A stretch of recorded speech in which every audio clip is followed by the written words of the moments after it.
से नववर्ष की ढेर सारी शुभकामनाओं के साथ आइए सबसे पहले नजर डालते हैं आज की सुर्खियों पर। नववर्ष के पहले दिन जुबली पार्क में सैलानियों की बेतहाशा भीड़। वर्ष 2025 के पहले दिन जमशेदपुर के विभिन्न मंदिरों में भक्तों का उमड़ा जन सैलाब। लंबी कतार में इंतजार कर सभी ने की पूजा अर्चना। खबरें अब विस्तार से। नववर्ष के प्रथम दिन जमशेदपुर के विभिन्न पिकनिक स्पॉट सहित जुबली पार्क में सैलानियों की भारी भीड़ उमड़ पड़ी। सवेरे से ही इन स्थलों पर लोग आने लगे थे, लेकिन दोपहर जब जुबली पार्क में सैलानियों की बेतहाशा भीड़ उमड़ पड़ी, बच्चे बड़े सभी नववर्ष के उमंग में थे। कहीं सैलानी घर से लाए पकवानों का आनंद उठा रहे थे तो कहीं बच्चे खेल में मशगूल दिखे। एक और जहां रंग बिरंगे आकर्षक गुब्बारे बच्चों को आकर्षित कर रहे थे तो वहीं पूरे माहौल को खुशनुमा बना रहे थे। माना जा रहा है कि लगभग 10,000 से ज्यादा सैलानी जुबली पार्क पहुंचे और हर कोई अपने स्तर से नववर्ष की खुशियां मनाते देखे गए। वहीं सुरक्षा को लेकर पुलिस भी पूरी तरह से मुस्तैद थी और ट्रैफिक पुलिस भी आवाजाही को सुगम बनाने में जुटी रही।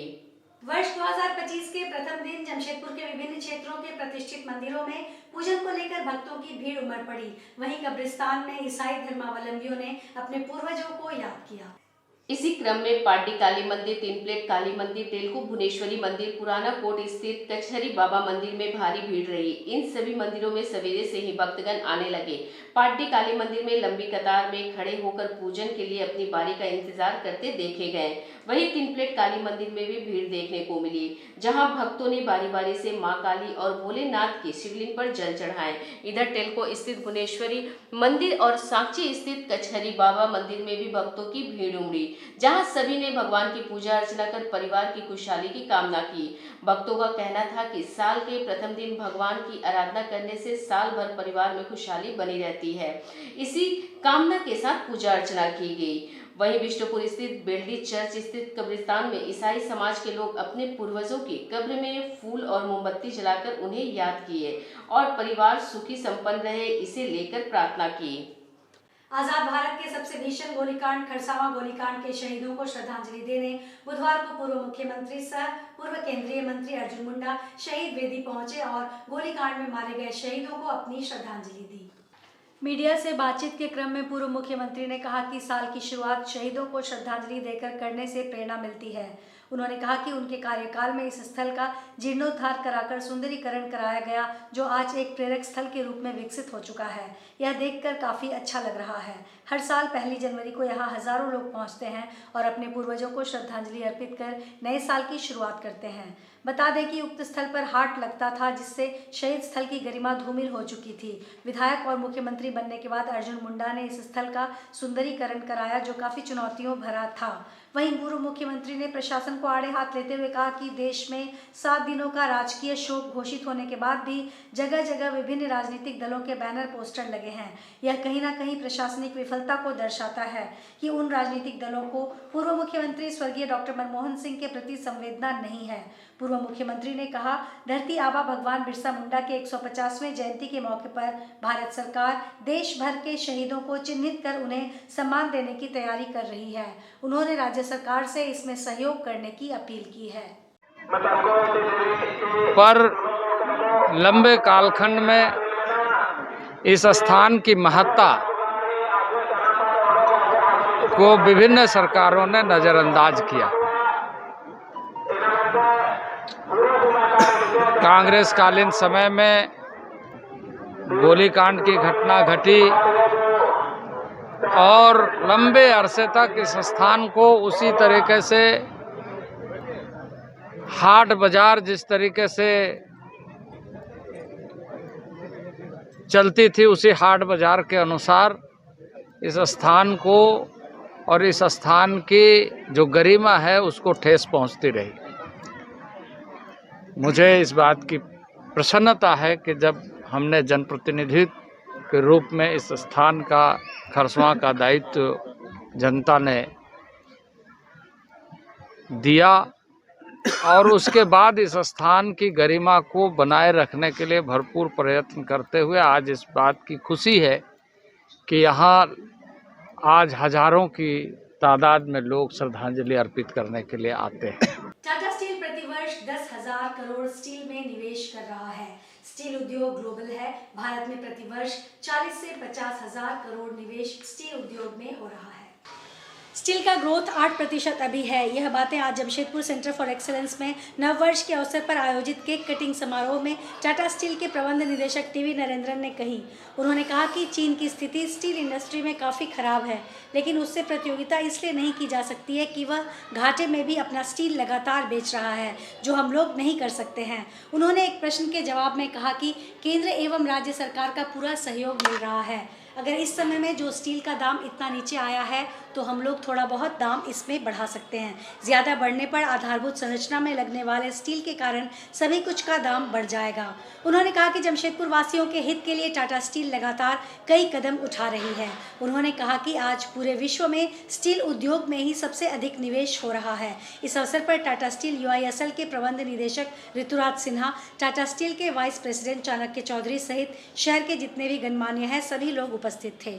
तो जो हमने बोला, ये तो एक ग्लोबल इंडस्ट्री है, तो इंडिया में ठीक है, ग्रोथ चल रहा है ठीक से, 8% ग्रोथ है स्टील कंजम्पशन में, तो वो अच्छा है। पर यह है कि चाइना का जो स्थिति है बहुत ख़राब है और उसका असर ग्लोबली सब पर पड़ रहा है। तो आप देखिए तो बाकी जो देश है, जो USA है या कनाडा है या यूरोप है, सब लोग ने कुछ ना कुछ एक्शन लिया है to take care of the industry, क्योंकि चाइना का जो स्टील सब जगह जा रहा है वो ये नहीं कि वो कॉम्पिटिटिव है, क्योंकि वो प्राइस में वो प्रॉफिटेबल नहीं है, पर वो लोग बिना प्रॉफिट भी प्रोडक्शन कर सकता है, सेल कर सकता है। वैसे हम लोग तो इंडस्ट्री नहीं चला सकते, तो इसीलिए हम लोग भी रिप्रेजेंट किया है गवर्नमेंट की तरफ कि कुछ करना चाहिए, क्योंकि आप देखिए तो प्राइवेट सेक्टर इन्वेस्टमेंट में स्टील इंडस्ट्री सबसे आगे है। आप देखिए देश में तो बिटवीन, हम सिर्फ टाटा स्टील का बात नहीं कर रहे, बाकी जो हम लोग का अदर स्टील कंपनीज है, सब लोग मिल के देखिए तो ऑलमोस्ट 40-50,000 करोड़ का इन्वेस्टमेंट हर साल हम लोग कर रहे हैं कुल मिला के। टाटा स्टील का 10,000 करोड़ था लास्ट ईयर, बाकी लोग का भी 10,000 करोड़ का है। 1 जनवरी 1948 को खरसावा हाट मैदान में करीब 10,000 आदिवासियों को गोली मारी गई थी। उसी तरह 2 जनवरी 2006 को कलिंगनगर में 13 आदिवासियों को बहुत ही क्रूर और विभत्स तरीके से टुकड़े टुकड़े कर हत्या कर दी गई थी। आज उसी के विरोध में सरदार वल्लभ भाई पटेल और रतन टाटा का पुतला दहन किया जा रहा है। उक्त घटना को तत्कालीन गृह मंत्री सरदार वल्लभ भाई पटेल के आदेश पर अंजाम दिया गया था। आज उसी के विरोध में सरदार वल्लभ भाई पटेल और रतन टाटा का पुतला फूंका जा रहा है। 1947 में स्वतंत्र होने के 4 महीने बाद ही खरसावा हाट मैदान में 10,000 करीब आदिवासियों को तत्कालीन गृह मंत्री सरदार वल्लभ भाई पटेल के आदेश पर गोलियों से भून दिया गया था। आज भी हम निरंतर 1 जनवरी और 2 जनवरी को भारत आदिवासी पार्टी और आदिवासी महासभा के तत्वावधान में प्रत्येक साल इन दोनों आदिवासी विरोधी और संविधान विरोधी का पुतला जलाकर विरोध प्रकट करने का काम करते हैं। इस कार्यक्रम में मुख्य रूप से प्रदेश महासचिव कृष्णा हांसदा, महीन सरदार, पोटका विधानसभा के प्रत्याशी माझी बाबा, चूनाराम बास्के, अनिल लुगरी, दीपक लकड़ा, सुंदर सिंह, कार्तिक मुखी, भोगन हेम्ब्रम, सुखराम टुडू, मुकेश हेम्ब्रम आदि उपस्थित। आज 31 दिसंबर 2024 अभी संध्या बेला में, कल आगामी 1 जनवरी को खरसवा सरायकेला जिला में जो हाट मैदान में 1948 को आदिवासियों का जो नरसंहार हुआ था, सरदार वल्लभ भाई पटेल के आदेश पर करीब 10,000 आदिवासियों को गोलियों से मारा गया था। ठीक उसी तरह 2 जनवरी 2006 को उड़ीसा के कलिंगनगर, वहाँ पर भी टाटा कंपनी के गुंडों के द्वारा 13 आदिवासियों को टुकड़ा टुकड़ा करके फेंका गया था।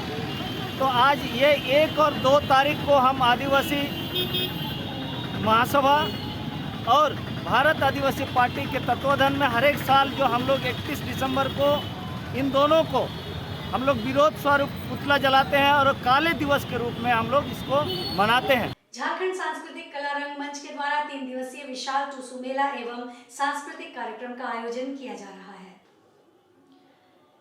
यह कार्यक्रम भुइयाडी दुर्गा पूजा मैदान में होगा, जो 14 जनवरी से 16 जनवरी तक चलेगा, जिसमें मुख्य अतिथि के रूप में सांसद विद्युतवरण महतो, पूर्वी के विधायक पूर्णिमा दास साहू समेत कई मुख्य लोग कार्यक्रम में मौजूद होंगे।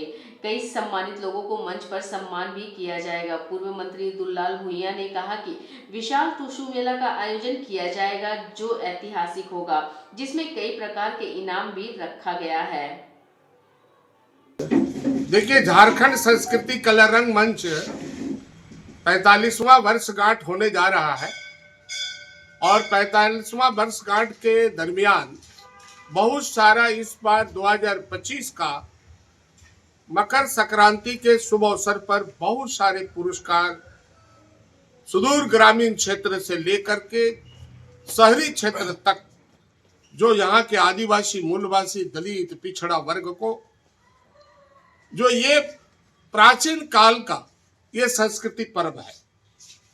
देखिएगा, पूरा कल कारखाना से लेकर के छोटा उद्योग से लेकर बड़ा उद्योग तक प्रभावित हो जाता है।